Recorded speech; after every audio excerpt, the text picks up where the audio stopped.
Chapter 3. Susan. Packing. At 3 in the morning, the clock had just chimed. Michael came back out into the living room where I was lying on the couch, my head on one of the pillows. Sleep had been impossible, so my mind had been filled with plans for the next few days. "Honey," he sat on the coffee table across from me. "Come to bed. I don't want you out here, worrying yourself over something that isn't even important." His voice was trying to coax me, something he'd never really had to work at before. When I first met Michael, I was convinced he could have been a radio announcer with that swoony voice of his. Combining with his dark, good looks, I'd felt weak when he turned his attention on me. With the war over, the men had returned to college campuses in droves, and Michael had been one of the returning Army veterans. He walked up beside me as I was walking to class and introduced himself. He'd stayed beside me all the way to class, and I'd noticed his slight limp. I'd later find he'd been shot overseas, sending him home just ahead of the rest of those brave boys, and it would be another year before he lost his limp completely. Michael had pursued me relentlessly after that day, walking me to my dorm and looking into my eyes deeply every night before he pressed a gentle kiss to my lips. "You need to hurry and sign in before curfew," he had to say just about every night since we were cutting it close. "Don't want you on restriction. I couldn't stand not being able to see you." One memorable night, he'd kissed me and then whispered in my ear, "A man could lose his religion with a girl like you." I wondered now if he'd lost his religion with Linda, too. If he'd been lying to me about how far it had gone with her, if I could ever trust him again, if he even cared how badly he'd hurt me. "Susan, come to bed." The frustration in his voice was evident. I'd never defied Michael before in our lives. Of course I'd never had reason to. He was a good man and a good husband. Michael was generous with the money he gave me each week, never asking for an accounting. He always thanked me for the meals I made him, and he was unfailingly tender and sweet with me. He'd also never said a negative word about me not getting pregnant yet. I was thinking that was a very good thing now, sad as it had made me month after month, year after year. The idea I had forming wouldn't have been possible with a child or children. Michael leaned over and took my limp hand in his strong one. "Honey, there is no need to become hysterical over this. I put the rock on your finger, no one else's. That means something." Still not getting a response from me, he pressed a kiss to my palm, something he knew always melted me. "We'll go out to lunch today after church, Suze. Spend the day together, just have some fun." How about no? Your gesture is too late. You're rat fink, and it's prompted by nothing other than guilt rather than desire to be with me. "Your hand is so cold, honey. Come to bed, please." After another couple of minutes, while he waited for a response he was never going to get, he gently placed my hand back on the sofa. "You are making a mountain out of a molehill, Suze. I've already apologized for lying, so there's not much else I can do. I'm going back to bed, and you can stay down here and sulk if that makes you feel better, but I'm not going to lose any more sleep over this." He got up, hesitated, and then leaned down and pressed a kiss to my head. "I love you, Suze," he said, his hand lightly caressing my cheek before he went back to bed. I got up around 6:30 and went to the spare bedroom where I kept my clothes because somehow the closet was bigger than the master closet. I washed up in the bathroom, applied my Avon makeup, pinned my hair, and then got dressed. Once I put on my hat, I put a light sweater over my shoulders, slid my feet into my pumps, put on my white gloves, grabbed my pocketbook, and quietly left the house. Michael liked to sleep in on the weekend, so we'd always attended the 10 o'clock service together, even during the Linda months. He hadn't missed church once. Today I was going to attend the morning prayer service, which began at 8. I'd had to leave early to make the 20-minute walk without having to hurry, and I tried to calm my heart and mind by thinking of nothing but the beautiful pale blue sky, the early morning sun, and the birds happily singing to me along my way. When I finally spotted the distinctive red doors of the church, I sighed in relief.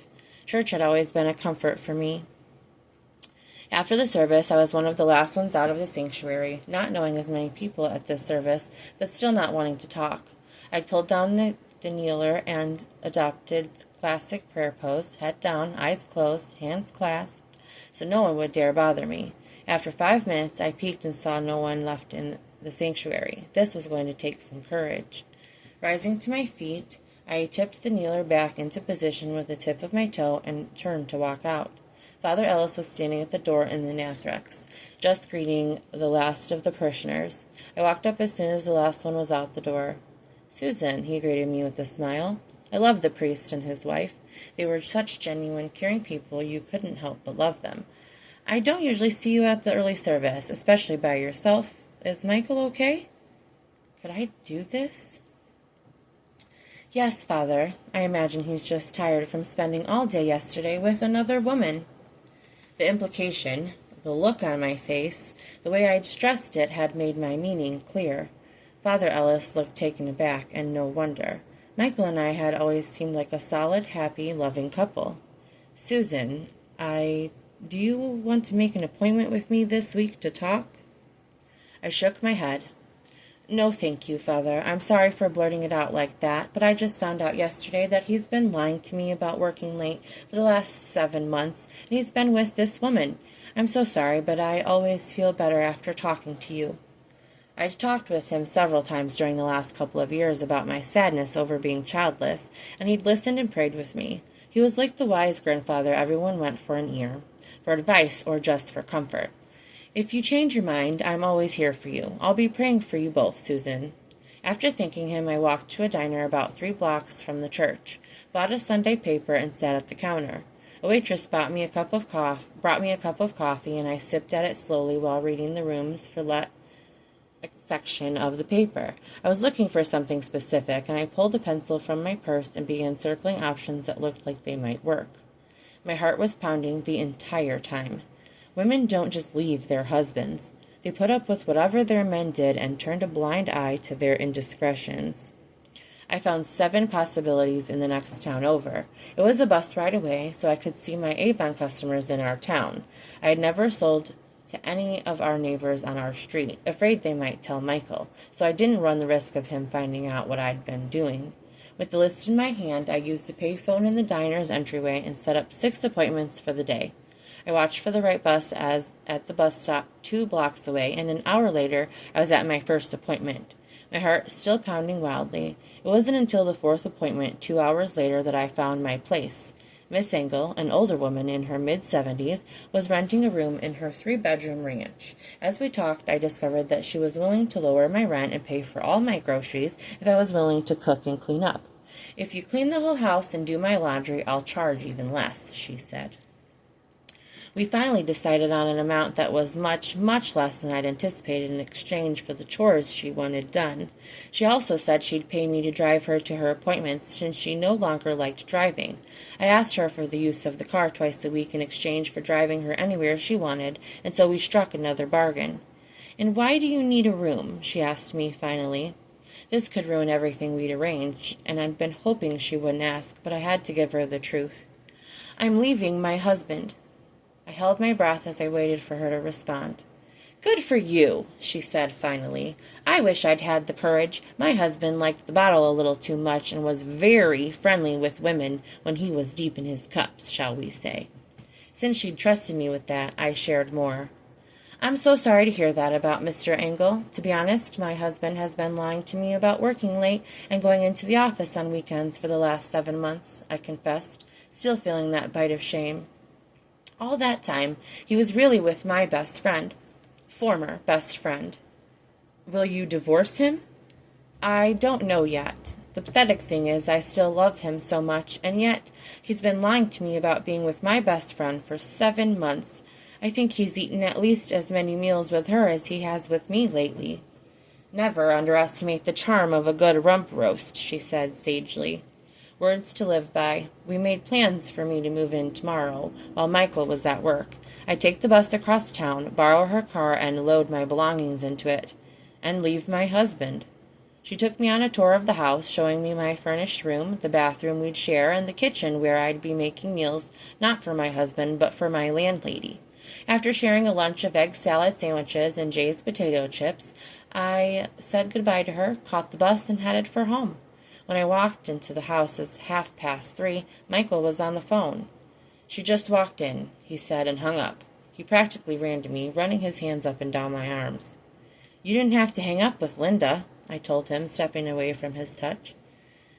That wasn't Linda on the phone. It was one of the neighbors. I've been calling them to see if any of them had seen you or heard from you. Where have you been, Susan? I woke up and you were gone. He did sound worried, but that was just because he was used to me being here.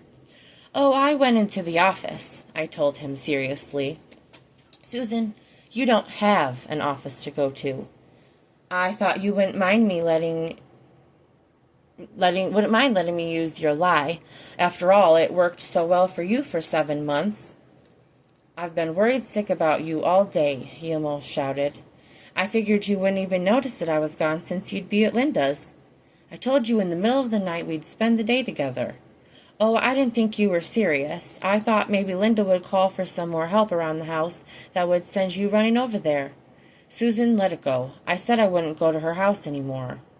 Only because I found out. You didn't stop because you preferred spending time over there to spending time with me or doing chores around your own house. I said I'm sorry. You've said it, but I don't think you really are. You're trying to appease me. You're trying to downplay the fact that you were lying to me for so long. You admitted you thought about committing adultery with her. Once, and I didn't, because she isn't my wife. I don't love her.